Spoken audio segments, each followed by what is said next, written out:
सबसे बड़ा शुभ समाचार कि आप सभी की दुआओं के बलबूते पर और स्वयं के आयुष्य कर्म की प्रबलता पर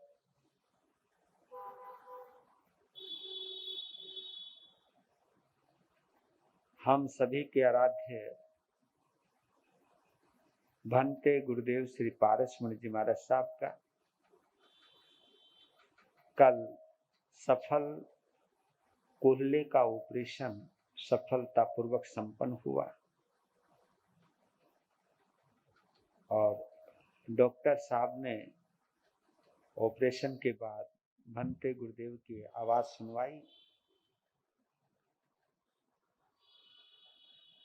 और वो एक आनंद की घड़ी है और हम सभी आशा करते हैं कि शीघ्रातिशीघ्र हॉस्पिटल से इस प्रेम भवन के प्रांगण में पधार जाएंगे। तो जो आप बैठे हैं और जो ऑनलाइन से जुड़े हुए हैं, जिसने भी गुरुदेव के मंगलमय स्वास्थ्य के लिए माला जाप करके जो शुभकामनाएं दी, उन सभी के लिए मैं हृदय से हार्दिक आभार व्यक्त करता हूं।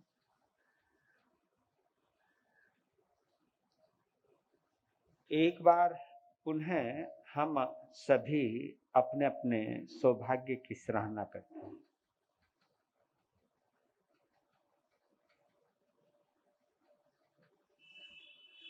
संयोग से और शुभ योग से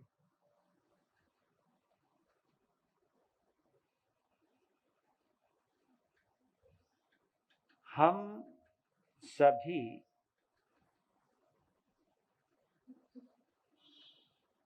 भक्त शिरोमणि आचार्य मानतुंग की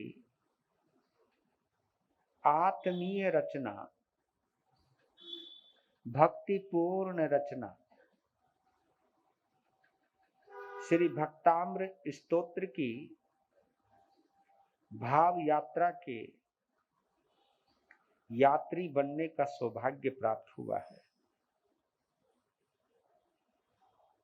यह सौभाग्य सबसे बड़ा सौभाग्य होता है जब हमारे और तुम्हारे औदारिक शरीर में रही हुई आत्मा सिद्ध शिला पर विराजमान सिद्ध भगवान आदिनाथ के साथ जुड़ने का कोई भी उपक्रम, कोई भी प्रयास या कोई भी अभ्यास भी हम जो करते हैं, ये हमारे शुभ संयोग का शुभ फल है।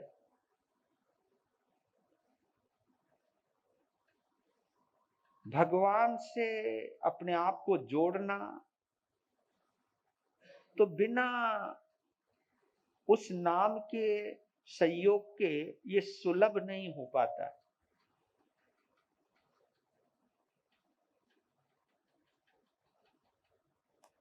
और ये प्रसन्नता जब हम अंदर से महसूस करते हैं कि मैं कितना सौभाग्यशाली हूं कि मुझे होशो हवास में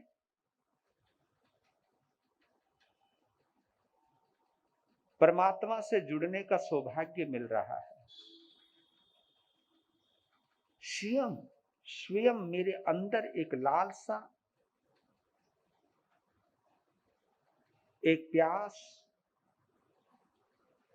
जो उनसे मिलने के लिए जगी है,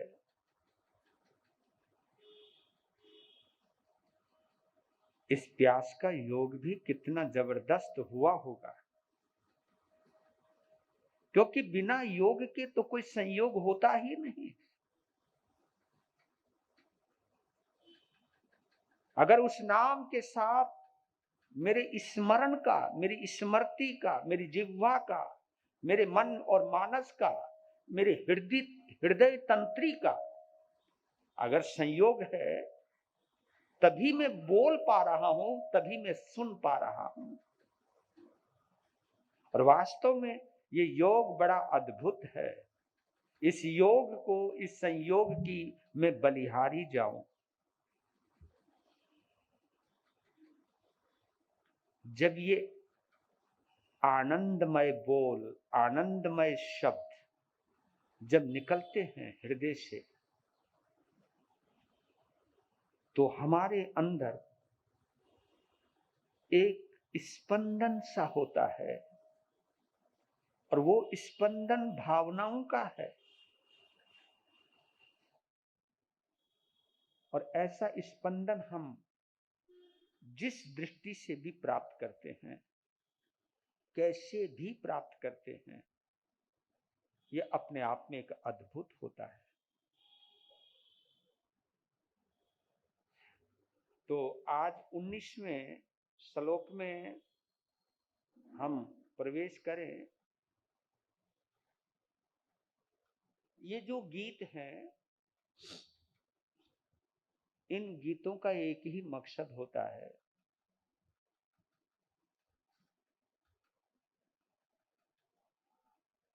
कि परम पिता परमात्मा में प्रवेश करने के लिए हमारी मनोभूमि या मानसिकता तैयार हो सके। क्योंकि जब कभी भी हम धर्म स्थान में जाते हैं, जिस मानसिकता को लेकर के, वही मानसिकता को तैयार करने का यहाँ पर एक भाव रहता है। और तो ये गीत है, ये मानसिकता जितनी सुदृढ़ होती जाएगी, उतनी ही सुदृढ़ता से हम परमात्मा से जुड़ सकते हैं। ये भाव बड़े अच्छे हैं, सुनिएगा और महसूस कीजिएगा। जच जाए या जम जाए या समझ में आ जाए, तो फिर दूसरा प्रयोग स्वमेव हो जाता है। कैसे? क्षण भंगुर संसार है,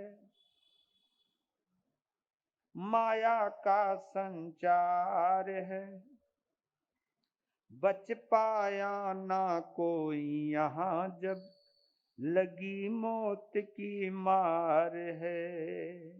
ये गीत अधिकांश उस वक्त गाया जाता है जब हम किसी को संथारा देते हैं, कि ताकि उसका संबंध संसार से कट जाए और उसका संबंध परमात्मा से जुड़ जाए।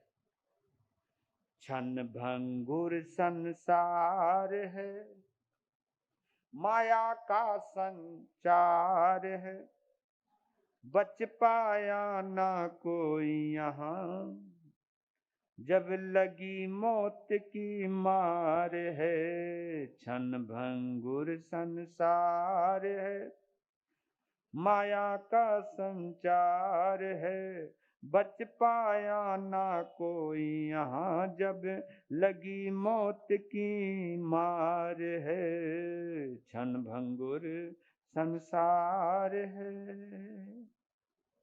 आवागमन लगा धरती पर, टिक कर कोई न रह पाता, टिक कर कोई न रह पाता। ये आना और जाना लगा रहता है। आवागमन लगा धरती पर, टिक कर कोई न रह पाता, टिक कर कोई न रह पाता। कुटिल कामना की धारा में फिर भी मानव बह जाता, फिर भी मानव बह जाता। कुटिल कामना की धारा में फिर भी मानव बह जाता, फिर भी मानव बह जाता। अपने मन को रोक कर दुर्बलता से बच कर सत्य मार्ग पर लग जाना ही इस जीवन का सार है। अपने मन को रोक कर दुर्बलता से बच कर सत्य मार्ग पर लग जाना ही इस जीवन का सार है। क्षण भंगुर संसार है, माया का संचार है, बच पाया ना कोई यहाँ जब लगी मौत की मार है। क्षण भंगुर संसार है। सांसों की हर धड़कन पर यह देह कांप कर रह जाए, देह कांप कर रह जाए। ये धड़कनें चल रही है तो ये देह चल रही है। श्वासों की हर धड़कन पर यह देह कांप कर रह जाए, देह कांप कर रह जाए। मौत पता नहीं कब आ जाए, मौत पता नहीं कब आ जाए। जिससे ये ढांचा ढह जाए, जिससे ये ढांचा ढह जाए। पहले ही ये सोच कर, पहले ही ये सोच कर आदि अंत आलोच कर, पहले ही ये सोच कर आदि अंत आलोच कर अवसर पर तैयार रहेगा उसका ही निस्तार है। पहले से ही सोच कर आदि अंत आलोच कर अवसर पर तैयार रहेगा उसका ही निस्तार है। क्षण भंगुर संसार है, माया का संचार है, बच पाया ना कोई यहाँ जब लगी मौत की मार है। क्षण भंगुर संसार है। जन्म लिया है तो मरने से, जन्म लिया है तो मरने से क्यों फिर कोई घबराए, फिर कोई क्यों घबराए। जन्म लिया है तो मरने से क्यों फिर कोई घबराए, फिर क्यों कोई घबराए। शुरू किया यदि कार्य पूर्ण हो, शुरू किया यदि कार्य पूर्ण हो तो फिर क्यों मन पछताए, फिर क्यों मन ये पछताए। जन्म एक शुरुआत है, जन्म एक शुरुआत है, मौत पूर्ति की बात है। जन्म एक शुरुआत है, मौत पूर्ति की बात है। बाकी सब कुछ इन दोनों का ही केवल विस्तार है। जन्म एक शुरुआत है, मौत पूर्ति की बात है। बाकी सब कुछ इन दोनों का ही केवल विस्तार है। क्षण भंगुर संसार है, माया का संचार है, बच पाया ना कोई यहाँ जब लगी मौत की मार है। क्षण भंगुर संसार है। जन्म शुरुआत है किसी भी कार्य की, मृत्यु पूर्णता है उस कार्य की। बस मृत्यु से पहले जो कार्य हम करने आए थे वो किया या नहीं किया, इसी पर सोच विचार करना ही चाहिए। और उसी को सुचवाने के लिए, उसी को सोचने के लिए, सुचवा आपको रहा हूं सोच स्वयं रहा हूं, उसी को सोचवाने के लिए और उसी को सोचने के लिए ये भक्ताम्र स्तोत्र की भाव यात्रा शुरू की है। इस भाव यात्रा में, भाव यात्रा यानी आत्मा के साथ यात्रा करना, भाव यात्रा यानी आत्मा का परमात्मा के साथ यात्रा करना।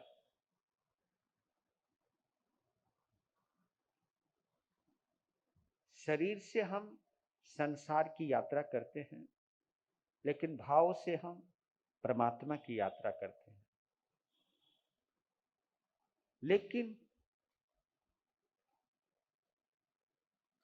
भाव से हम परमात्मा की यात्रा तभी कर सकते हैं, बीच में एक सबसे बड़ी बाधा, सबसे बड़ी बाधा,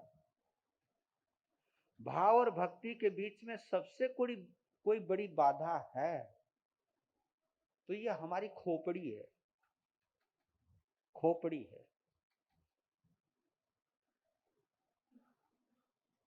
इस खोपड़ी के अंदर जो भी कामनाएं हैं, क्योंकि ये खोपड़ी संसार के लिए बनी है, और इसलिए कहते भी हैं खाली दिमाग शैतान का घर।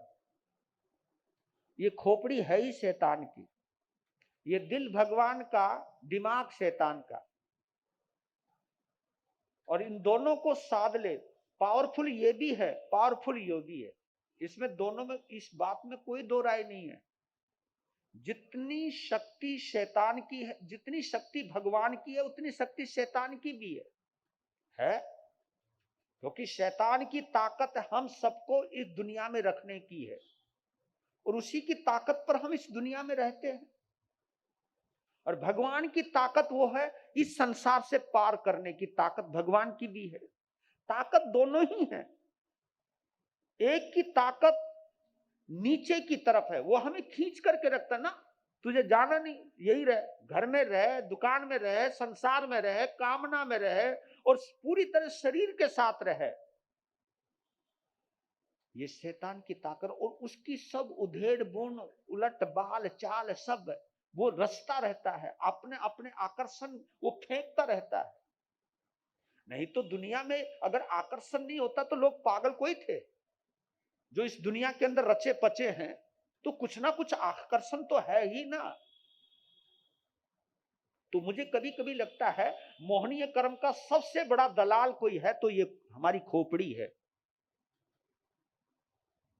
और भगवान के साथ जोड़ने वाला अगर कोई अच्छा गाइड है तो यह हमारा हृदय है, हमारी चेतना है, हमारा चित्त है, जो हमें परमात्मा से जोड़ता है। और यही संघर्ष चलता रहता है, यही संघर्ष चलता रहता है ना। और यही संघर्ष का फल है, कभी कभी हम आधे अधूरे धर्म से जुड़ जाते हैं और पूरे के पूरे दुनिया से जुड़ जाते हैं। बस इतना ही फर्क करना है। जो दुनिया से हम पूरी तरह से जुड़े हुए हैं, जिस दिन हम पूरी तरह से परमात्मा से जुड़ जाएंगे, उस दिन उसका जलवा क्या है, उसका सौंदर्य क्या है, उसकी मस्ती क्या है, उसकी भक्ति का रस क्या है, इसका पता चल जाएगा। तो पहले हम सभी मिलकर नमन करते हैं आचार्य मानतुंग को, कि जिन्होंने परमात्मा का रस पिया, क्योंकि उसका रस पान किए बिना ये रस बाहर नहीं आ सकता था।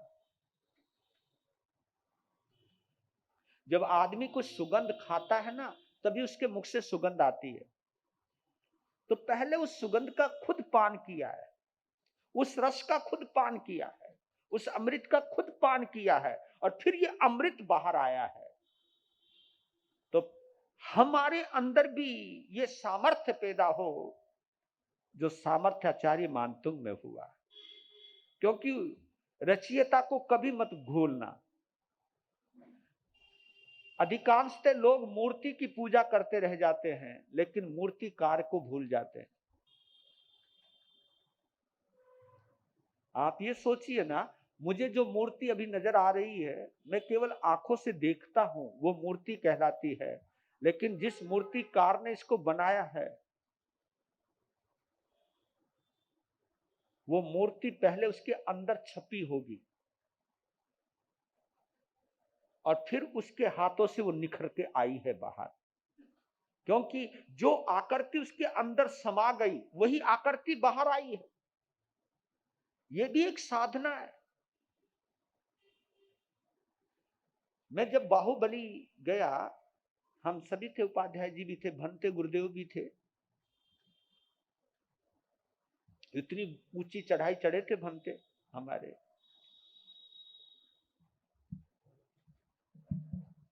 तो उस मूर्ति को बनाने में 12 साल लग गए थे।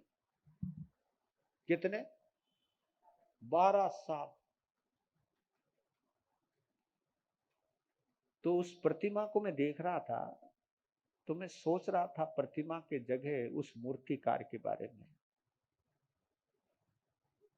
कि पहले तो उस मूर्तिकार को मेरे हृदय से नमन निकला कि धन्य है कि 12.5 पूरे 12 वर्ष तक भगवान की स्मृति में रहा होगा वो, कि मुझे कहाँ हाथ बनाने, कहाँ चेहरा बनाना, कहाँ नाक बनानी है, कहाँ पांव बनाना है और उसका आकार क्या देना है, उसमें वो डूबा रहा हो, तभी जाकर के वो चीज आती है बाहर।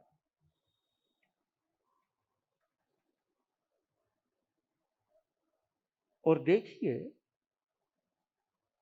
उस मूर्ति का बनने के बाद जब उद्घाटन हुआ और जब उनका सबसे पहले प्रक्षालन हुआ, अभिषेक हुआ, तो बड़े बड़े राजा भी आए, बड़े बड़े सेठ आए, उत्साहित थे और सब जल चढ़ा रहे, मतलब अभिषेक कर रहे हैं, दूध का, सब चीजों का। लेकिन कमाल ये हुआ कि अभिषेक कर रहे पर नीचे नहीं आ रहा वो। क्योंकि अभिषेक वो होता है जब आदमी ऊपर गिरावे तो पानी गिरता गिरता पूरे बदन से पांव तक पहुंच जाए, वो अभिषेक कहलाता है। कहीं वो रुक गया और अचरज हुआ कि ये हो क्या रहा है। अभिषेक किया जा रहा है लेकिन अभिषेक हो नहीं रहा, कहां रुक गई है मामला। जब वहां के गाइड ने मुझे ये बतलाया, उसके इतिहास वेताओं ने जब बताया, तो मैं भी एक बार तो स्पंदित हो गया, अचंभित हुआ।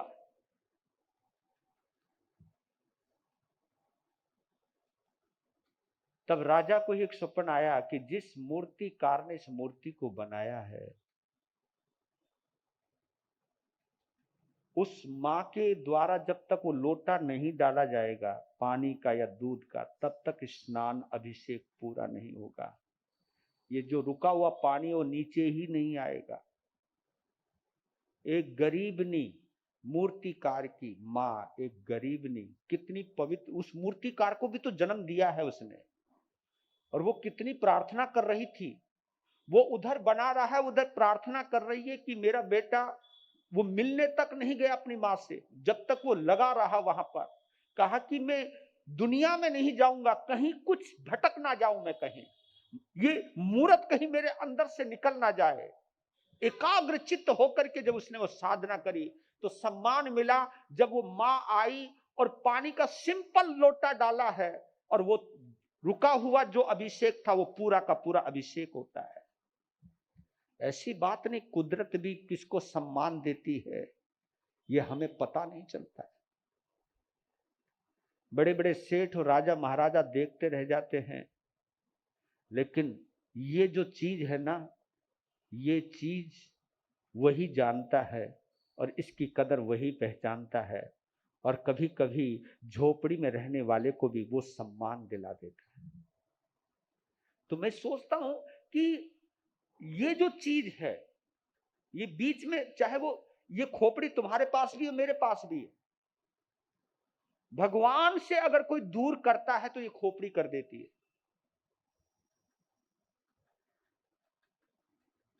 बस महत्व इस बात का कि खोपड़ी हृदय पर हावी है या हृदय खोपड़ी पर हावी है, जबकि संतुलन दोनों से ही चलेगा, दोनों से ही चलेगा। लेकिन ये पता चलता कि प्रभावी कौन है, हावी कौन है, प्रभावी कौन है। हृदय अगर हावी होता है, क्या मजाल खोपड़ी गलत कामों में चली जाए। अगर दिमाग हावी हो तो ये महसूस करके रह जाता है। इसलिए आपने देखा होगा कि आजकल बीमारियां बहुत आ रही हैं। पहले लोग इतने बीमार नहीं होते थे। बताओ क्यों? क्योंकि सबसे ज्यादा ये चलने लग गया आदमी का। लेकिन पहले ये इतना चलता नहीं था। पहले हृदय वाले रहते थे। लीजिए, इसके ज्यादा व्याख्या हो जाएगी, तो पहले हम उच्चारण कर लेते हैं श्लोक का। आचार्य मानतु क्या बोलना चाहते हैं 19वें श्लोक के अंदर। किम सर्वरीषु शशिनहानि विवस्वता वा युष्मन् मुखेन्दु दलितेषु तमस्सु निष्पन्न शालिवन शालनि जीव लोके कार्यं किया जलधरैर्जल भारनम्रहि कार्यं किया जलधरै जल भारनम्रहि। किम किम सर्वऋषु शशिनहानि विवस्वतावा युष्मन् मुखेन्दु दलितेषु तमस्सुनाथ निष्पन्न शालिवन शालिनी जीवलोके कार्यम किया जल धरई जल भार नम्रहि। इसको आसान शब्दों में 4 लाइनों में समझ लेते, फिर और थोड़ी सी व्याख्या कर लेते हैं। हे प्रभु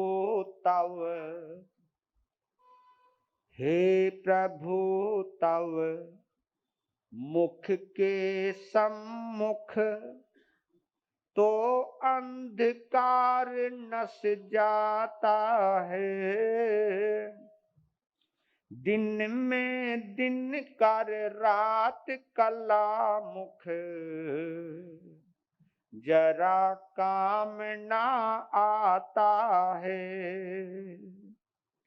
धान्य खेत में परिपाक हो, धान्य खेत में परिपाक हो, वायु में लहराता है, सघन मेघ जल भार से नम्रे काम नहीं कुछ आता है, सघन मेघ जल भार से नम्रे काम नहीं कुछ आता है। युष्मन् मुखेन्दु दलितेषु तमस्सु नाथ। हे नाथ, हे मेरे मालिक, हे मेरे मौला,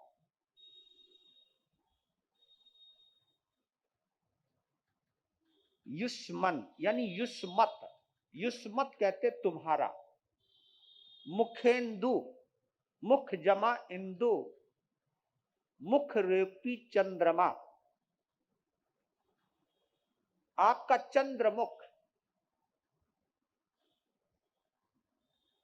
दलितेषु दलित कर देता है, नष्ट कर देता है, समाप्त कर देता है, तमस्सु अंधकार को।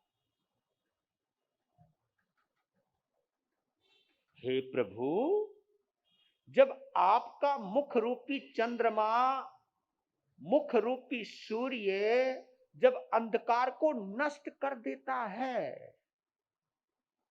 तो किम सर्वऋषु शशिनानि विवस्वतावा, किम यानी क्या प्रयोजन, क्या मतलब रह गया उसका? किम के अंदर क्या प्रयोजन है?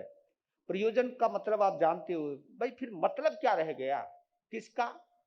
शशीना, चंद्रमा का।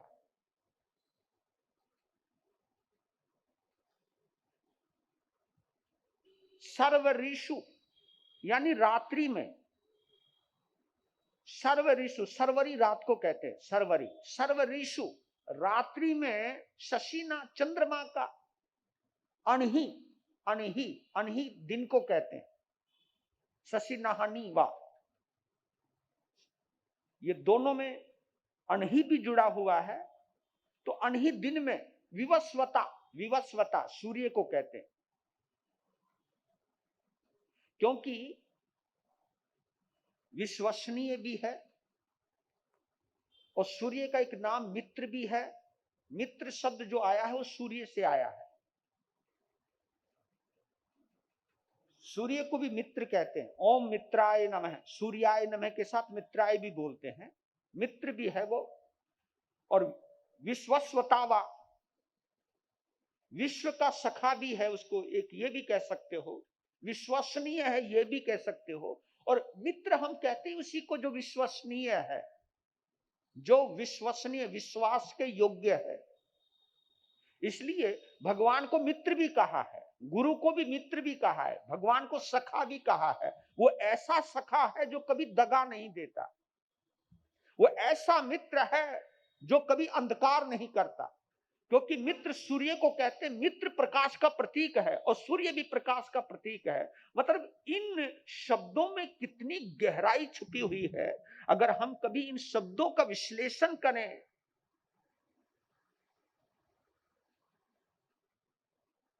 तो शब्दों में परम सामर्थ्य छुपा हुआ है।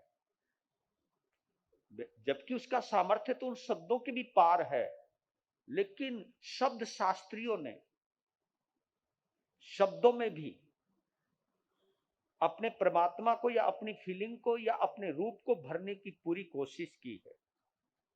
तो कहते कि जब तुम्हारे मुख से, तुम्हारे चेहरे से अंधकार नष्ट हो जाता है, तो फिर इन सूर्य और चंद्रमा का करेंगे क्या? इनका प्रयोजन ही क्या रह गया? इनका लाभ ही क्या रह गया? ये वो बोलता है जो भक्त हृदय है। वो ये शब्द उसके निकलते हैं जिसे अपने भगवान के अलावा कुछ नजर नहीं आता। देखिए, हम लोगों को दुनिया नजर आती है, भगवान भी नजर आते हैं, गुरु भी नजर आते हैं, ऐसी बात नहीं है, लेकिन अपने मतलब पर ही नजर आते हैं। जब पता लग जाए कि जो काम तुम अपने गुरुओं से करवाना चाहते हो वो काम तो वो भी कर देगा, है कर देगा, फिर छोड़ो गुरु को, पकड़ो उसको। मतलब बंदा बंदा एकदम बदल जाता है कि गुरु के पास तो काम थोड़ी देर में होएगा, उस बंदे के काम, उस बंदे के पास काम जल्दी हो जाएगा और आप जल्दी में हो, आप जल्दी में हो। इसलिए ये रिश्वत क्यों आई बताओ? ये रिश्वत इसलिए आई कि आदमी में सब्र नहीं है। मगर ना यार, काम करो, ये 2-4 पैसे चढ़ाओ और काम करो अपना। हाँ, रिश्वत तभी आती है आदमी में धीरज हो, गंभीरता हो, तो जब होना होगा हो जाएगा। हम प्रयास करते हैं, हम एकदम। लेकिन ये देखिए, इसलिए भक्तों का धीरज भी लाजवाब होता है, लाजवाब होता है। तो बोल रहे हैं कि तुम्हारे मुख रूपी चंद्रमा से या मुख रूपी सूर्य से जब अंधकार नष्ट हो ही जाता है, तो फिर इस बाहर के सूर्य और चंद्रमा का क्या करना है? क्या प्रयोजन रह गया उनका? फिर नीचे वाली लाइन में बोला है, निष्पन्न सालिवन सालनी जीव लोके, कार्यम किए जल धरई जल भार नम्रही। जब धन्य धान्य यानी फसल जब पक चुकी है, फसल जब पक चुकी है, तो फिर बरसात का क्या फायदा? फिर बरसात का कोई फायदा नहीं रह गया, कोई प्रयोजन नहीं रह गया, उसका कोई मतलब नहीं रह गया। तो निष्पन्न सालिवन सालनी जीव लोके, यानी इस संसार के अंदर जब खेत खलिहानों में धन और धान्य जब पक जाता है, तो कार्यम कियत जलधर, जलधर बादलों को कहते हैं, जलधर, जलभार नम्रहि, उन जलधरों का यानी उन बादलों का जलभार। जलभार यानी पानी से जब वो भर जाते हैं, पानी से जब भर जाते हैं उनको हम सघन मेघ कहते हैं। सघन यानी काले कजराले बादल, ऐसे लगता है कि बस अभी बरसने वाला है, अभी बरसने वाला है। इतनी काली कजराली घटाएं जब छा जाती हैं तो पानी से भरी हुई रहती है। तो कहते कि जलभार और जलधर दोनों का नाम जोड़ करके रखा है उन्होंने कि जलधर। वैसे बादल भी कहते हैं, बादल ऐसे भी होते हैं जो सफेद सफेद बादल होते हैं, जिनको देखकर बादल तो हैं लेकिन पानी नहीं होता। पानी तो होगा उनके अंदर, ऐसी बात नहीं है, लेकिन उतना पानी नहीं है जो बरसने को तैयार हो। लेकिन जो जो घनघोर घटाएं, आपने देखा होगा सफेद बादल दूर रहते हैं लेकिन काली घनघोर घटाएं ऐसे लगता है जैसे बिल्कुल छूने वाली हैं, क्योंकि वो पानी से भरी हुई हैं। और आपको बतला देता हूं, जिस किसान की फसल पक चुकी होती है वो कभी भी नहीं सोचता क्या हो, बरसात।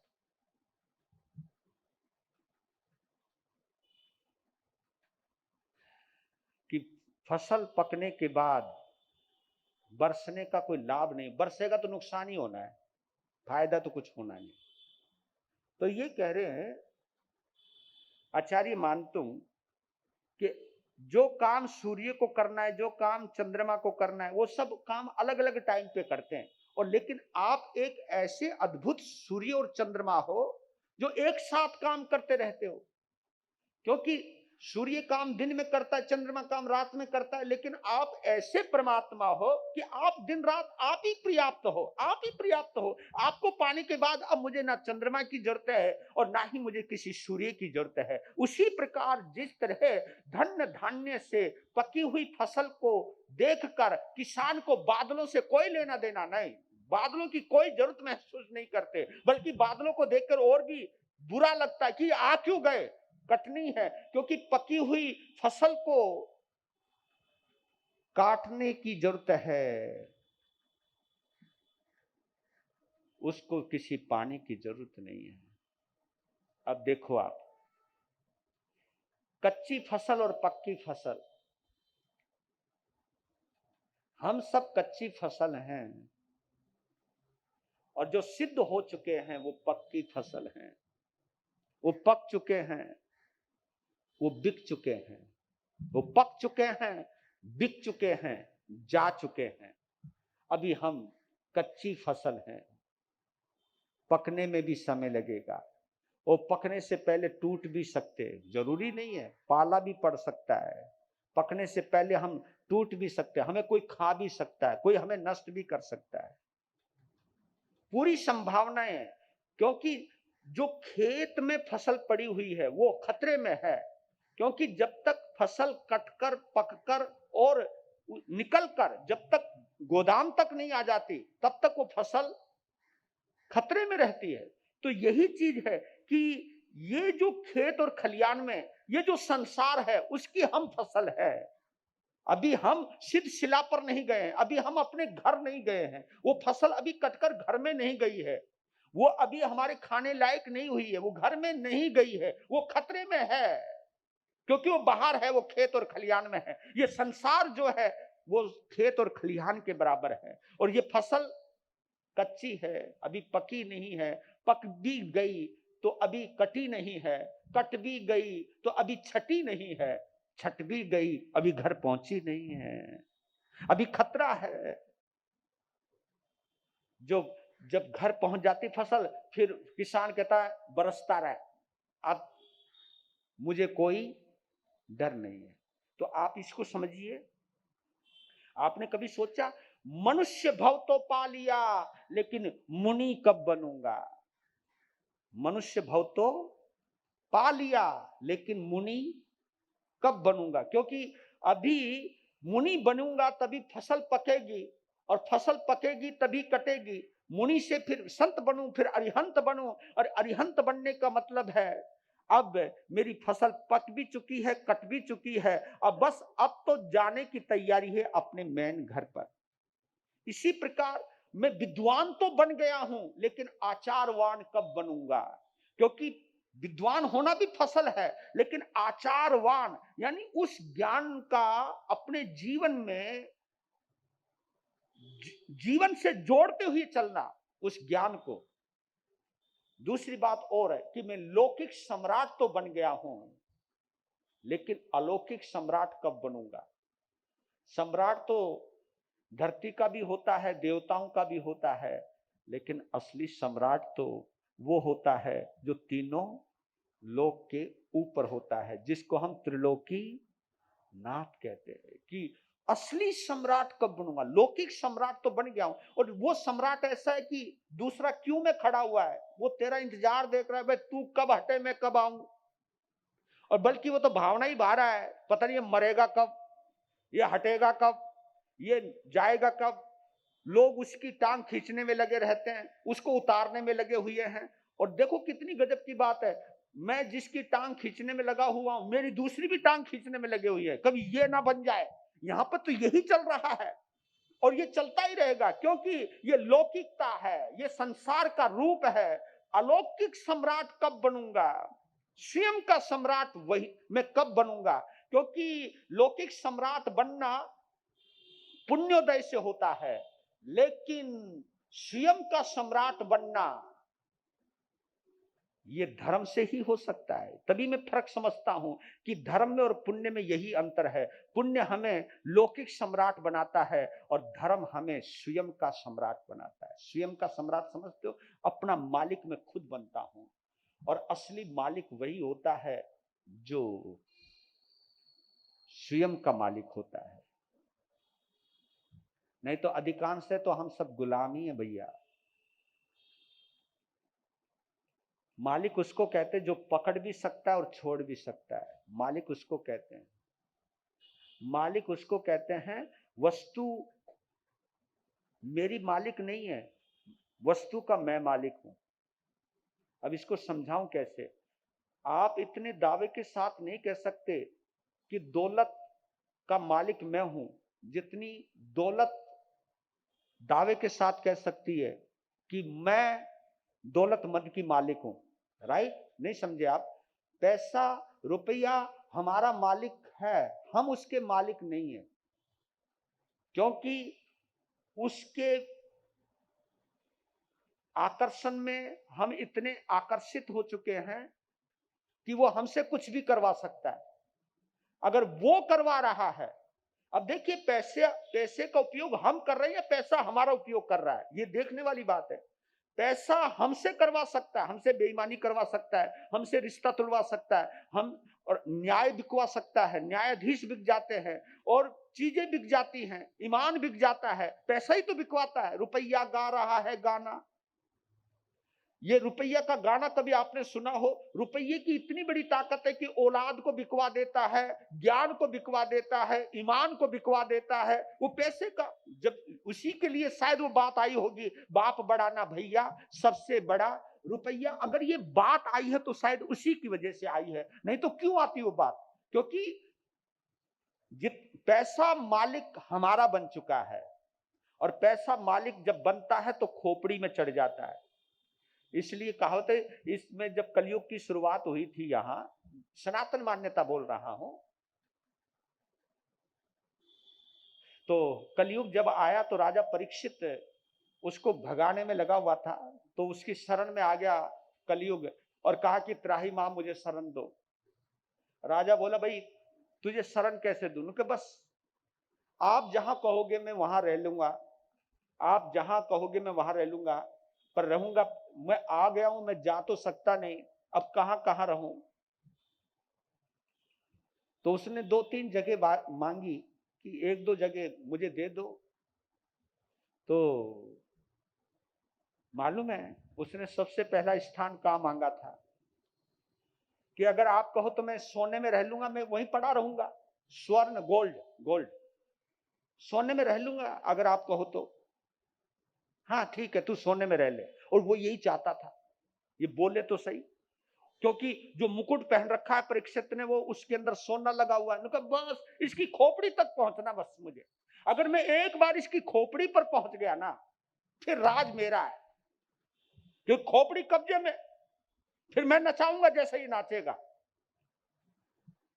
तो उस वक्त सबसे पहला स्थान सोना ही मांगा था, फिर व्यसन मांगे कि शराब है, जुआ है, मैं वहां रह लूंगा जी, बुरा बुरा हूं ना तो बुरी जगह रहने दो ना मुझको, कि ठीक है तू रह ले।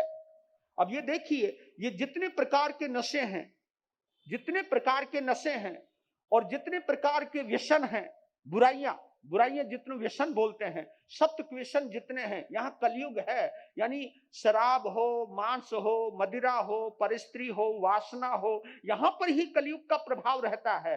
और जब ये बुराइयों के अंदर हम खुद प्रवेश कर जाते हैं तो कलयुग कलयुग तो अपने आप ही हमारे अंदर आ जाता है, अपने आप आ जाता है। सतयुग भी अंदर है, कलयुग भी अंदर है, लेकिन किस किस रूप में है ये आप लोग जानते होंगे। एक वक्त ऐसा जब डेफिनेशन दी ना, सतयुग क्या होता, द्वापर युग क्या होता, त्रेता युग क्या होता, कलयुग क्या होता है, तो मैं उस डेफिनेशन को पढ़ करके चकित हो गया, अचंभित रह गया कि सतयुग उसको कहते हैं जब देव और दानव अपने अपने लोक में रहते हैं। देव और दानव, देवताओं की अपनी दुनिया होती है और दानवों की, राक्षसों की अपनी दुनिया रहती है। तो देवताओं के लिए देवलोक था, दानवों के लिए पाताल लोक था, मतलब ऐसा वो बोलते हैं सनातन मान्यता। दोनों अपनी अपने जगह रहते थे, अपने अपने लोक में रहते थे, उसको सतयुग कहते थे। देवता, देव अपने स्थान पर, राक्षस अपने लोक में रहता था। फिर द्वापर युग आया। द्वापर युग में क्या हुआ, एक ही लोक में दोनों रहने लग गए, एक ही लोक में दोनों रहने लग गए। उसका मतलब इसी लोक के अंदर राम भी हुआ और इसी लोक में रावण भी हुआ। अब नीचे तक आ गए, एक ही लोक में आ गए, पहले अपने अपने लोक में थे, अब एक ही लोक में आ गए। यानी इसी दुनिया में राम भी है और इसी दुनिया में रावण भी है। रावण अगर वहां है तो राम यहां है, दोनों दोनों थे वो एक ही लोक में। फिर त्रेता युग के अंदर एक और पंगा हो गया कि देव और दानव एक ही परिवार में आ गए। हाँ, एक ही परिवार में। अब परिवार एक ही था, कौरव और पांडव एक ही तो परिवार है, एक ही परिवार में आ गए देव और दानव, उसको त्रेता युग कहते हैं। लेकिन मालूम है कलयुग किसको कहते हैं, कि देव और दानव एक ही शरीर में आ गए, एक ही शरीर में आ गए। तो आप समझ गए होंगे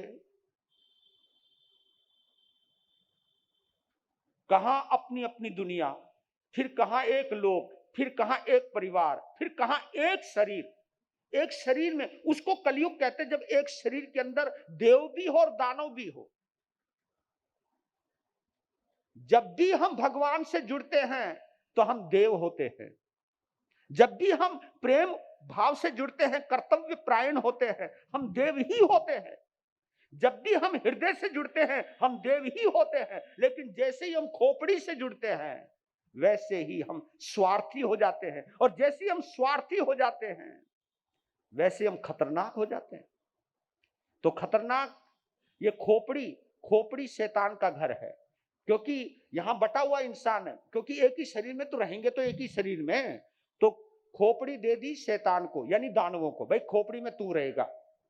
हृदय दे दिया देवताओं को कि देवता हृदय में रहेंगे। अब बॉडी एक ही है, एक ही बॉडी में दिमाग भी है, एक बॉडी में हृदय भी है। लेकिन ये आपको भाव यात्रा कराने का मेरा एक ही माध्यम है, एक ही वजह है, एक ही कारण है, किसी तरह आपका देवत्व जाग जाए, क्योंकि बिना हृदय के हम भक्ति नहीं कर सकते। लेकिन इंसान की खोपड़ी इतनी गजब की चली रहे, मंदिर में भी खोपड़ी को लेके ही आ गया। अब क्योंकि खोपड़ी के पास 24 घंटे रहने लग गया वो। तो इसलिए मेरे बंधुओं यही बोल रहे हैं कि स्वयं का सम्राट अगर बनना है तो भगवान की शरण लेनी होगी।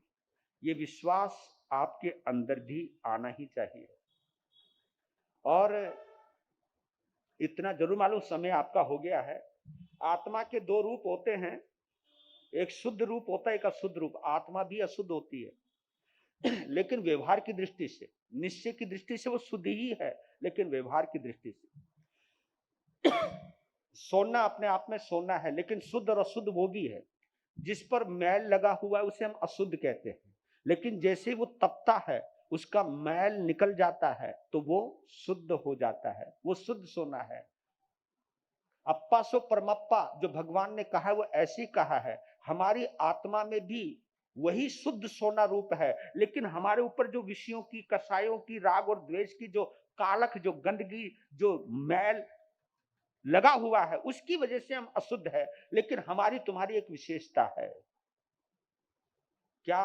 कि हम उस खान से बाहर आ गए। चाहे रतन है, चाहे हीरा है, चाहे सोना है, चाहे चांदी है, अगर वो खान से बाहर आ गया है तो उसके शुद्ध होने की संभावना पूरी हो जाती है। लेकिन जो खान में पड़ा हुआ है, अंधकार में पड़ा हुआ है, जिसको हमारे यहाँ अव्यवहार राशि बोलते हैं, अव्यवहार राशि, अव्यवहार राशि में आत्मा का, जीवों का भंडार भरा हुआ है। लेकिन आपको मालूम है हम सिद्धों को नमन क्यों करते हैं? इसलिए नमन करते हैं कि जब कोई एक आत्मा सिद्ध होती है तब अव्यवहार राशि से एक जीव व्यवहार राशि में आता है।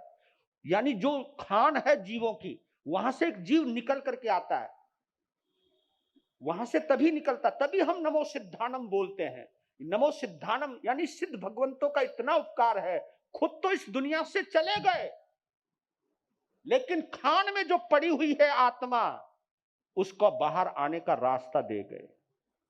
क्योंकि सिद्ध हुए बिना कोई जीव व्यवहार राशि से अव्यवहार राशि से व्यवहार राशि में नहीं आता है। यानी निगोद से निकलता है, फिर उसकी यात्रा चलती है, इस प्रकार उसकी यात्रा चलती है। तो हम सिद्धों को नमन करता हूं, इसलिए आचार्य मानतुम इसलिए नमन कर रहे हैं कि आपसे जुड़ने के बाद हमें अपने आत्म स्वरूप का भान होता है, ज्ञान होता है। तो बस ये भाव यात्रा इसलिए करवा रहा हूं कि हमें अपनी अशुद्धता का पता लग जाए, क्योंकि शुद्ध रूप को देखे बिना हमें अपनी अशुद्धता का पता नहीं चल सकता। क्योंकि हम किसी को गंदा व्यक्ति तब कहते हैं और किसी को साफ व्यक्ति हम तभी कहते हैं जब ये पता लग जाए मैं गंदा हूं, ये साफ सुथरा है। और उस साफ सुथरे व्यक्ति को देखकर हमें अपनी गंदगी का पता लग जाए, यही तो मकसद है भगवान की भक्ति का, और कोई मकसद नहीं है। आप लोग तो भगवान से कुछ मांगने लग जाते हो। मांगना तो इतना मांगो कि जितने तुम शुद्ध हो गए हो मैं भी शुद्ध हो जाऊं तुम्हें देखकर।